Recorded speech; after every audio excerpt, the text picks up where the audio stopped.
Consider it pure joy, my brothers and sisters, whenever you face trials of many kinds, because you know that the testing of your faith produces perseverance.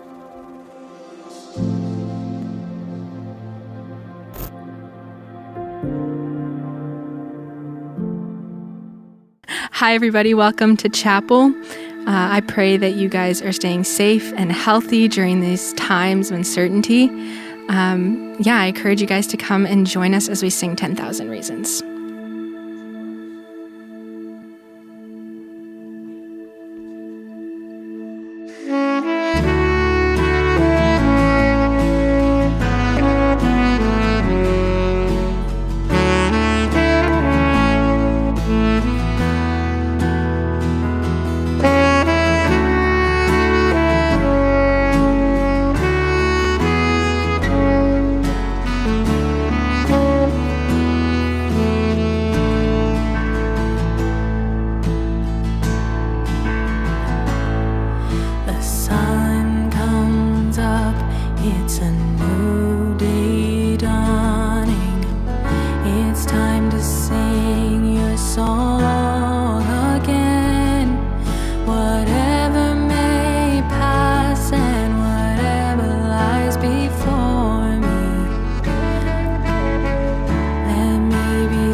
Consider it pure joy, my brothers and sisters, whenever you face trials of many kinds, because you know that the testing of your faith produces perseverance.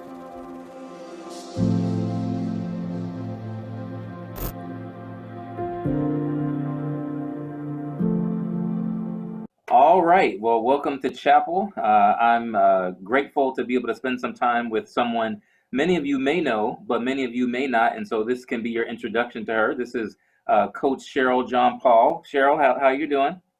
I'm good, thank you.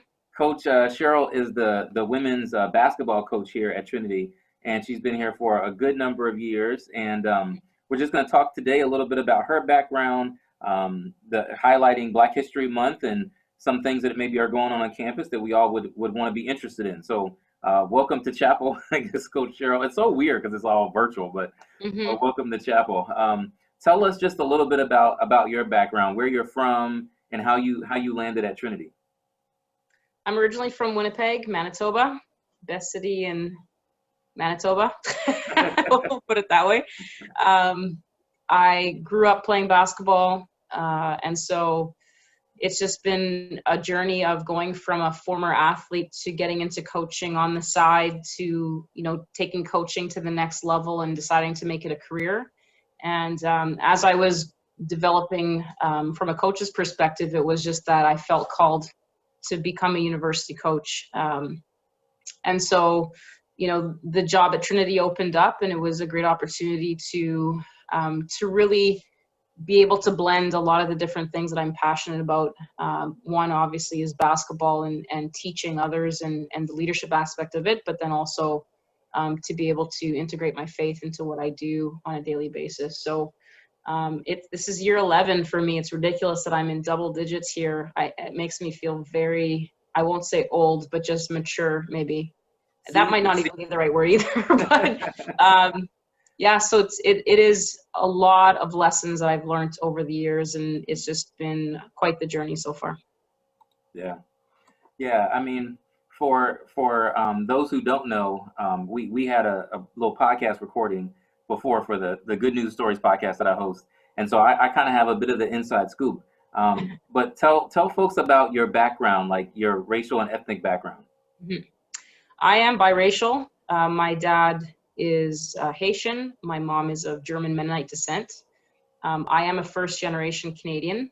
And so that in itself it has just been a really big part of who I am now. I think that I've learned how to appreciate a lot of things because, I heard the stories growing up when I was, your age, and I came to Canada with only a suitcase, and those are things that are just constantly, would be brought up all the time. Usually when we were asking for something as a kid, but really appreciated having, 4 grandparents. My dad's family immigrated to Winnipeg a little bit later and grew up with my mom's family for the most part, and that's why we settled in Winnipeg. But just really rich faith history from both sides, and just really appreciate growing up in a household of faith and with grandparents that prayed for me and helped my faith journey along. Yeah, no, that's awesome. I think part of what we had chatted about before is just this idea that we're celebrating Black History Month, and that's awesome. But sometimes people can think that people of color, let's just say in general, or Black people are very monolithic, And so it's like, everybody has these cookie cutter backgrounds. And as we've talked and talking with students and other people, it's like, that's just not reality. Well, and learning things as you go along. I mean, even as I'm kind of learning about the Canadian history of Black people, in the 80s and the 90s, there were a lot of Haitians and Jamaicans that came to Canada. And so, but again, where did they settle? If they settled in Montreal, if they settled in Toronto, if they settled in Winnipeg, or if they settled in Alberta or BC, I mean, even how they adopted to their new land really shaped who they became as people. And I think that we have this rich culture of being in Canada, plus we have this heritage of where we've come from, where our parents have come from, the struggles that they've had there. And obviously, with my dad being from Haiti, there's just this constant reminder of how hard life has been for the people that I, for my ancestors. And I think of my mom's family and dealing with, everything that they had to go through to go from ancestors in Germany to going to Russia to going to South America. My mom was born in Paraguay. My uncle was born in Brazil. My other aunts and uncles were born in Winnipeg. And you pick up culture, you pick up foods, you pick up habits all along the way. And it just becomes this really rich history of who you end up becoming. And so I just have really been fascinated figuring out why I like things. And, it's always funny when people say like my favorite, drink is Orange Crush. Is that because I'm Black? I don't know. Maybe it is, and I love sunflower seeds. Is that the South American German Mennonite version of me? Like, where does that come from? And so, we can really enjoy discovering who we are and where we come from. And I mean, this, from having talked with me a few times, but food seems to be a part of the conversation. And I just think that food, culture, community, all to come together so nicely. And, just most of my fondest family memories are family gatherings and meals together with extended family. And so I just think that it's a great way to connect with people. Yeah. Hey, you get extra cool points because Orange Crush is the best soda ever. I don't care what anybody says. It's awesome. So maybe it is a Black thing. Okay. Maybe it is. I don't know. It's legitimate the best soda ever. And I don't really fool with sodas that much, but I'll fight somebody over Orange Crush. Well, I'm curious. We have talked a lot about food before, and just this idea that, food is a way in which you learn about your own culture, but also it's a way in which you get to share your culture with other people, And so if you want to get to know someone, ask them what kind of foods they eat, Right. And don't try to compare it to like, it's not a value judgment, like because we eat rice this way and you eat rice that way. It's equal. It's just, it helps you learn and explore and kind of get outside of your comfort zone. Right.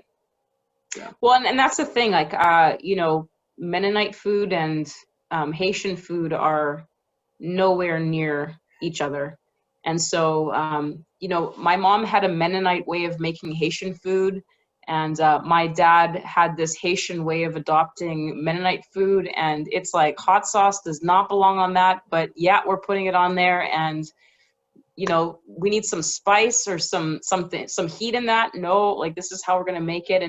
And so even like the food that we grew up with in my home was a amalgamation of both. And so, it's just kind of funny how I would consider my extended family to be United Nations of many kinds. Like there are a lot of different places represented within aunts, uncles, cousins, and everything. And so that's why, again, like even with the family gathering, when you have an aunt that's Jamaican and an uncle from Trinidad and, your family's Haitian, and yet, you've got Franco-Manitoban and you've got Mexican and you've got English and Scottish and all these different things, Nigerian, like it's just, we have a little bit of everything. And so it's just growing up with that. I am very, very thankful that I didn't grow up with this.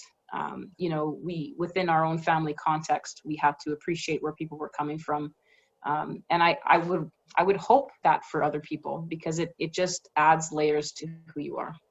Yeah, no, I totally would agree. I think, part of the struggle for people of color, not to mention the larger society, is that sometimes you cannot appreciate the wide scope and depth and breadth of who you are. Like even color gradation, it's like, instead of getting into us versus them or dark versus light, which, colorism is a real thing, is learning to appreciate, all the spectrum of people that come from where you come from, or from the Caribbean, or from different, countries in Africa or whatever.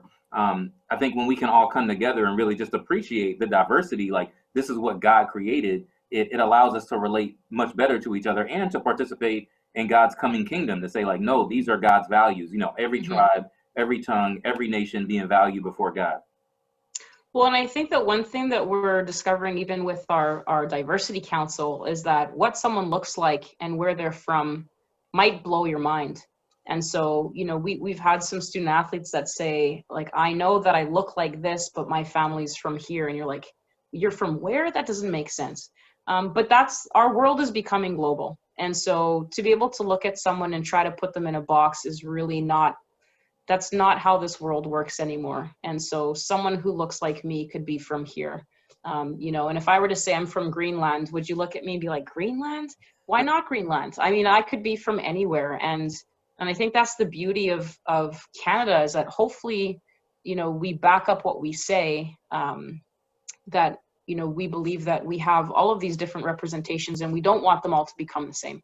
I think sometimes that does create conflict, and that often, you know, there's a lot of misunderstandings with it. But I also think when we do get it right, we do it well. And I think that I grew up in a city that celebrates diversity.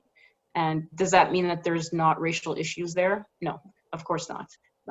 But there are opportunities throughout the year where the intent is to learn and grow and understand. And usually that is with food and with music and with dance, and all these different pieces of our culture that we celebrate, that we love sharing with other people. So yeah. Well, I appreciate you sharing. I think, you know, this is a great addition to you know, celebrating Black History Month during this one particular month. But just like in the States, you know, people say Black history is American history. I think the same thing, you know, is applicable in Canada. You know, Black history in Canada is Canadian history, and you could say that, you know, in a lot of different places. What's one thing that you hope for with Trinity Western? You know, particularly with your role in athletics. What's one hope you have for student athletes and things that they can do to the broader community? Well, you know, we're the largest Christian university in Canada, and I believe that we have a responsibility to set the tone for other universities and other campuses. I think that we have the luxury of speaking into our faith within our realm. And so we can speak into post-secondary schools, we can speak into high schools, we can speak into churches, we can speak into Christian organizations, we can speak into so many different communities. And so, you know, my hope for our school and for our department is that we're not waiting for other people to start something and then follow their lead. I would love for us to be the trendsetter and say, you know, this is not happening in other campuses, but this is what we're going to do. And I think people are willing. We have this moment right now that people are willing to listen. People understand that there needs to be change. But I think that when you don't know what that change is supposed to look like, if we wait too long, then we lose that sense of urgency. And so, you know, we're having conversations within our department. We're having conversations within our school. We're having conversations within our conference. We're having conferences within our sport and among my peers from coast to coast. And so these conversations are happening everywhere. What we're trying to figure out is, how do we go beyond just having conversations? I know that among my coaching peers, and especially from the other Black female coaches, we're getting to the point where it's becoming exhausting talking about it, because we'd love to see what the talk brings. And so, you know, a lot of the schools have councils now. A lot of the schools have diversity panels. A lot of the schools are looking at diversity and inclusion and equity, and that's great. But how does that change a student's experience walking onto campus? Can they tell a difference? How long does it take before they sense there's something different here? And we do that from a faith perspective. If you ask anyone who's ever played one of our teams, when we go into another gym or another school comes to us, you know, a new athlete comes into our program, oftentimes one of the first statements we hear is, we just noticed that there was something different about you. And so I would love for people to say, you know what, wow, when it comes to diversity, there's just something different about how you do things here. You welcome and you embrace and you celebrate. And how I can't even wait to tell someone else about the experience that I've had here. And I'm not saying that students are having a terrible experience here. That's not what I'm saying. But that's where we want to be. We want to be at the forefront of this conversation, and we want to be at the forefront of this movement. And we want to celebrate everybody. And, you know, our opportunity this month is to celebrate Black history, but we have a lot of different populations of students on our campus, and we would hope that they feel that at some point they're being celebrated as well. Yeah, no, that's great. I totally agree with you. I think, you know, I think about the book of James. We're in the book of James in chapel, and, you know, James says faith without works is dead. And so as much as, you know, talking is helpful, You don't want people just running ahead of the game and doing things that maybe aren't really helpful to do. But yeah, at some point the rubber has to meet the road, and I'm right there with you. I think this is a great opportunity for a place like Trinity Western to not be reactive so much as it is deciding to be proactive and say, hey, let's set the trend. Let's be a trendsetter that says, as a Christian institution, this is how we understand these issues, and we're going to sort of move forward. And if people come with us, that's awesome. But if they don't, we're okay with standing alone for the sake of the gospel. So. And I think it's important to evaluate some of the comments that we've heard repeatedly over the span of the last few weeks and months. I don't know what I don't know. I've heard that a lot. Oh, well, where I grew up, we didn't. I don't have a lot of people. Oh, I know one. There's all of these statements that we've been hearing that are a cry. I would take them as a cry for help. That sense of, where do I begin this journey? How do I start this conversation? And it has to start with community. It has to start with a group of people that are saying, this is what we'd like to do. And it's not in response to, you're not doing it, so we're going to do that, because that's not the intent. That wasn't the intent of our council either. It was, how do we ignite something that we have this moment? We don't want to lose this moment. And we want people to feel like I left that meeting and I felt like I learned something about myself and about someone else. I'm a little bit more knowledgeable. I have a hunger to go pursue that a little bit more. And whether that's Indigenous people within BC in the context here, or whether that's Black Canadians, or whether that's Asians and their experience being in Vancouver during COVID. I mean, there's so many things that are happening.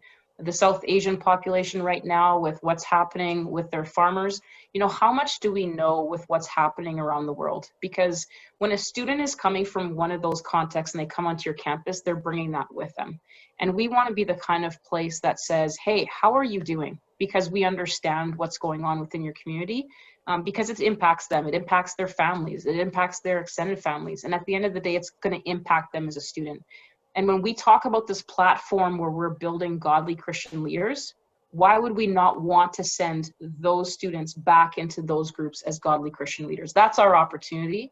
And when we're sending them back solely to, to one arena, then we're really not, I don't think, fulfilling the calling that we've had to go out throughout all the world.